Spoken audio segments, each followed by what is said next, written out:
थी उसके उस पे जल्दी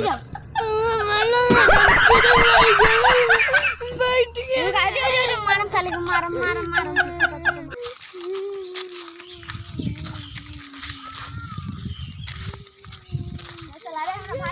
भाई के का मार ले साला जियान मत कटोला काला बकले हुए रे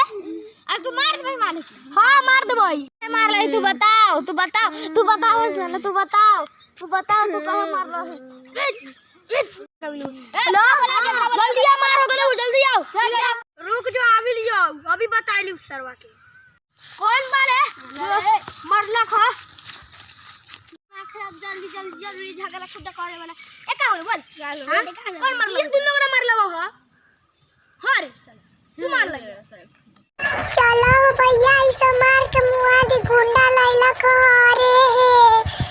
ए रुक ना रे कथी कर लेते एने कहीं पंचायत बैठ जते मरते हो रे साला ए उठ करे